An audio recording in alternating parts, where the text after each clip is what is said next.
Que estábamos todos expectantes esperando la resolución de la Corte Suprema de Justicia y lo que vino después, ¿no? Por supuesto. Brevemente, la resolución de la Corte Suprema de Justicia, ¿cómo la evalúas en términos de positivo o negativo para el gobierno y para la gente? ¿Viste cuando dicen que hay ordenadores? Me parece que más allá de la situación en una primera instancia, ¿no? Sí. De sentir por lo menos el sabor amargo para el gobierno, me parece que le hicieron un favor. Ajá. Sí, porque le allanan el camino para las próximas modificaciones tarifarias.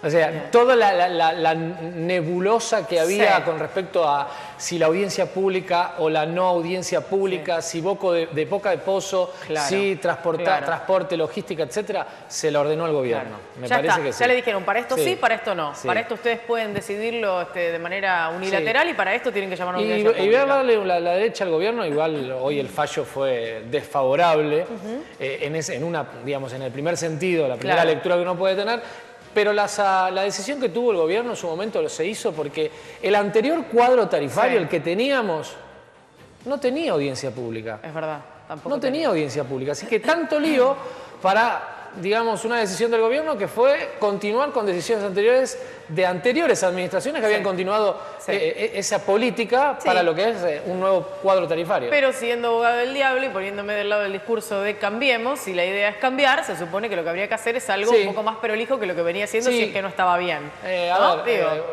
Escribí por ahí un artículo de incompletitud política. Sí, muy bueno el artículo. Claro, que en realidad obviamente todos somos incompletos porque nos falta saber algo, pero en materia política y en timing, la verdad que un desastre, porque uno supone que incluso lo que hizo Aranguren en el Congreso lo pudo haber hecho el 1 de febrero cuando se presentó el nuevo cuadro tarifario y explicar algo que yo trato de explicarle quizás a los productores. Y con esto resumo. Mirá, Argentina necesita, nos guste o no, entre 10.000 y 15.000 millones de dólares, la mitad del Banco Central de las reservas, por año para importar energía.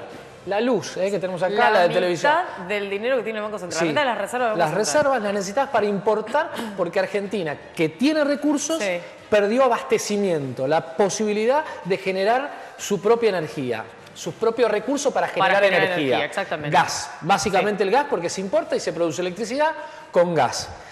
10.000 a 15.000 millones de dólares que depende de la oscilación de los precios del petróleo. Que digo, está baratísimo. Ahora. Atenti, está baratísimo. Pero para cambiar esta ecuación, el país necesita una inversión de entre 7.000 y 8.000 millones de dólares anuales, por lo menos en 5 años de inversión, sostenida, para cambiar la matriz energética deficitaria hoy. A ver, ¿son cuánto? Promediemos 20.000 millones de dólares anuales que necesita Argentina hoy. Y cuando se habla de soberanía, bueno, ahí está parte de la soberanía. La Argentina la perdió. Entonces, esto con un barril de petróleo a 50 dólares, 50 dólares, 47, 45, oscilando. En el 2013, el barril de petróleo salía a 100 dólares. Si llega a pasar eso, Argentina no va a estar en este problema, va a estar en enormes problemas. Por lo cual, hay que entender que el recurso energético es estratégico acá y en la China. Así que me parece que lo de la tarifa y la estufa tenemos que entenderla de varias razones. Argentina tenemos que pasar frío para cambiar la mentalidad. Es una gran discusión. Claro, es una gran discusión, pero además es un cambio que no tiene que ver solamente con políticas económicas, tiene que ver con un cambio cultural, un cambio de cabeza de la sociedad argentina para entender... La energía es cara. Exactamente. Es cara, es mucho más caro que el cable, es mucho más caro que el celular, es mucho más caro. Y es un recurso finito. Sí, hemos estado acostumbrados además a que alguien pagaba. No sabíamos quién, pero no éramos nosotros. Mira, me voy a abusar del tiempo hoy. En el 2006, julio de 2006, fui a Santiago de Chile, en invierno. Fui a una familia argentina, radicada en Chile hace muchos años. Pasé frío en la casa. Y yo le pregunté, ¿qué pasa? ¿Por qué tanto frío? Le tuve que pedir para la noche para dormir más abrigo. Y me sentaron en la familia de la noche porque, claro, se sentían como incómodos. Me dijeron, no, en Chile nosotros priorizamos que la industria tenga gas para que la producción genere riqueza, genere empleo y de esta manera las inversiones vuelvan y dentro de unos años tengamos el recurso para prender las estufas y estar todos 2006. En ese momento Argentina le exportaba gas a Chile. Nosotros le vendíamos a ellos. 10 años después, Argentina le importa a un país que no produce energía, le importa combustible, importa gas. Y Argentina sigue privilegiando tener energía en las casas, no digo en los lugares donde necesitan porque se van a enojar conmigo, pero en la clase media, tener 3 o 4 o 5 estufas y tenerlas prendidas. Sí, o todos los ambientes calefaccionados. Y que se le corte a la industria. Claro. La industria hoy tiene cortes, es decir, no produce, hay fábricas que no pueden producir. Ahora y históricamente, históricamente, ¿no? Digo, porque llegan los inviernos y el corte de gases para todas las industrias empieza. En esta discusión la tarifa es esto, es esto chiquito. Exacto. Juan, vamos a meternos además en cuestiones que tienen que ver con la resolución y las respuestas, porque obviamente hubo una conferencia de prensa después, allí estuvo el ministro Aranguren acompañado por el jefe de gabinete, con... La verdad que uno siente que respuestas un poco a destiempo, ¿no? Porque lo que hoy dijeron es lo mismo que podrían haber dicho hace unos meses atrás y nos hubiéramos evitado no solamente todo lo que pasó, la justicia, la Corte Suprema y demás, sino una cantidad de frases poco felices que se dijeron por ahí. Y el desgaste para el gobierno. Además, por supuesto. Pero si te parece, repasamos la decisión tomada por la Corte Suprema. Ahí los vemos, los integrantes de la Corte. Ahí están las claves. El gas en aumento, se avala la resolución de la Cámara Federal de La Plata, algo que ya veníamos contando. La nulidad absoluta de las resoluciones. Las tarifas se retrotraen a los valores anteriores. ¿Esto es fecha? ¿Abril? Hay que ver la facturación de mayo-julio, básicamente. O sea, la que llegó para esas fechas, la anterior a eso. Las audiencias públicas son de carácter obligatorio, pero no son vinculantes. Claro, son informativas. Técnicamente se llaman audiencias públicas informativas.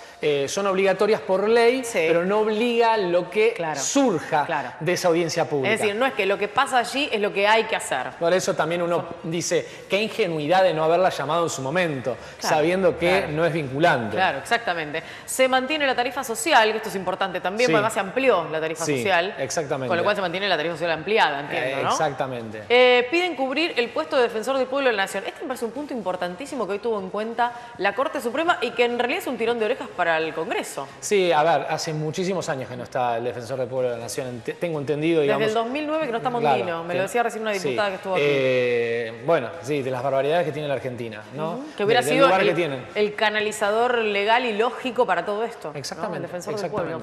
Vamos a la siguiente, a ver. La otra placa que nos dice que la decisión se circunscribe al colectivo de los usuarios residenciales. Este es un punto importante, el 26% del consumo solamente. Yo sacaba el impacto que tenía en cuanto al déficit fiscal que tanto hablamos los economistas y que obviamente la gente se enoja cuando no entiende que esa plata sale de algún lado. Se emite y genera inflación o se va a pedir un endeudamiento en el exterior, que es divertido. Argentina además sumó en en lo que va del año, tiene el endeudamiento que tiene Brasil, Uruguay, Perú, 5 países de Latinoamérica tomaron todo lo que tomó Argentina en lo que va de este año. Son 20.000 millones de pesos. 20.000 millones de pesos aproximadamente. Ese es el impacto que tiene. El impacto fiscal que va a tener la reducción, que es el 26% de 80.000 millones de dólares que había dicho en su momento Prat Guy que iba a tener que salir a financiar el gobierno. Así que este es el impacto real en la economía. Por último, en comercios, industrias y pymes, que son el 74% del consumo, van a pagar con aumento retroactivo el 1 de abril. Sí. Ojo a los amparos. Es el tema del 500%, ¿no? Esto. Pero ojo a los amparos que puedan hacer las empresas por decir, a ver, ¿cuál es el derecho de uno y cuál es el derecho de otro? Claro, tiene más derecho un residencial que una empresa. Ese es el gran problema que puede tener el gobierno. Sobre todo estoy pensando en las pymes, ¿no? Digo, porque las pequeñas y medianas industrias o empresas son las más afectadas en este sentido. Digo, las que menos ganan, las que tienen el tema con bancar a lo mejor a 10, 15 empleados que forman parte casi de una familia. Exacto. Hay casos que han dicho, por lo menos se han conocido públicamente de negocios que dicen haber cerrado por el impacto de las tarifas. Bueno. Hasta acá la resolución de hoy de la Corte Suprema de Justicia y estamos hablando solo de gas. ¿Qué va a pasar con el tema de la tarifa eléctrica? Porque imagino que irá en un sentido parecido, pero no necesariamente el mismo, porque la composición de la tarifa eléctrica no es la misma que la del gas. No es la misma, pero además, hubo un fallo de la Cámara Federal también en la Ciudad de La Plata. Lo que va a suceder es, hay que ver los recursos que lleguen, obviamente, a la Corte Suprema de Justicia de la Nación. Se entiende que los casos que habrían llegado implicarían que de nuevo tenga que expedirse la Procuradora General de la Corte y corra la misma suerte que la decisión en el gas. Pero aquí hay que decirlo que está mucho más diseminada porque dentro del país los amparos son muchos más, pero hay muchos países como las empresas eléctricas incluso digamos, las regulaciones eléctricas dependen mucho de las provincias, que se han hecho las audiencias públicas. Así que no sería una decisión nacional, sino que habría que analizar exactamente jurisdicción por jurisdicción. Bueno, en el caso del gas es una sola empresa y es federal, y por eso también la justicia federal es la que tomó cartas en el asunto. Bueno, habrá que esperar entonces a ver qué pasa con el resto y también con las audiencias públicas y con el aumento. En algún momento va a llegar. No sabemos si este u otro, pero va a llegar. Prudencia, racionalidad también en la gente y entender que nada, que salió mucho tiempo muy barato y en algún momento eso se termina pagando. Gracias, Juan. Gracias por venir siempre. Un placer.